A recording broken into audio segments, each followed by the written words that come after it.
இது CC பிளான்ட்டோட leaf. இது வந்து நான் பாப்பாவுக்கு முடி வெட்ட போகிற இடத்துல இந்த சிசி பிளான்ட்டை வந்து வச்சுருந்தாங்க. இந்த சிசி பிளான்ட் வந்து இண்டோர் பிளான்ட் தான். இது வந்து நான் 2-3 ரீல்ஸில் பார்த்தேன்.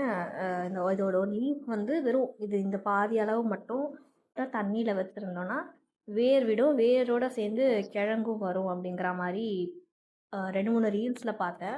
ஸோ அதை ட்ரை பண்ணலாம் அப்படின்னு சொல்லிட்டு அவங்கக்கிட்ட கேட்டேன். இந்த இலை வந்து நான் அதை பிக்க கூட இல்லை, அதில் வந்து இப்படி ஒரு மாதிரி தொங்கிட்டு இருந்தது. நான் கேட்டேன், இந்த லீஃப் மட்டும் எடுத்துக்கவா அப்படின்னு சொல்லி நான் கேட்டேன். எடுத்துக்கோங்க அப்படின்னாங்க. ஸோ அந்த லீஃப் மட்டும் எடுத்துகிட்டு வந்து ஒரு சின்ன கப்பில் வச்சுருந்தேன். அந்த கப்பை நான் காட்டுறேன். இதுதான் அந்த கப்பு. இது வந்துட்டு இந்த தண்ணி கேன்லாம் வாங்கினோன்னா அதோட மூடி இருக்கும் இல்லையா, அந்த மூடியில் தண்ணி ஃபில் பண்ணி 1 வீக்கில் வந்துட்டு இந்த அளவு வேர் வந்திருக்கு. இந்த மாதிரி தான் நான் இதை வச்சுருந்தேன். ஏன்னா மொத்த இலையும் நம்ம தண்ணிக்குள்ளே வச்சோம் அப்படின்னா இலை அழுகிரும். ஸோ இது வச்சு ஒரு 8 days ஆகுது. அதனால் இந்த அளவுக்கு வேர் நல்லாவே ஊனி வந்திருக்கு. தண்ணி மாற்றிட்டுருக்கேன் நான்.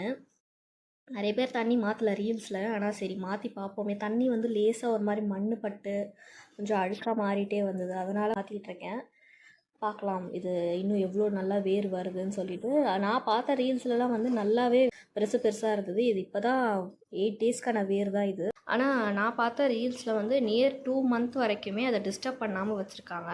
இதை வச்சு நான் உடனே கூட தண்ணியில் வைக்கல. நான் ஒரு நாள் ஃபுல்லாக மறந்துட்டேன் இதை வைக்கிறதுக்கு.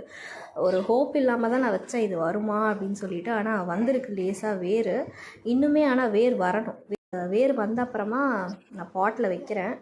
இது எப்படி வளருதுன்னு பார்க்கலாம். 8 days ஆகுது, பார்க்கலாம். இதோட அப்டேட் உங்களுக்கு வந்துக்கிட்டே இருக்கும்.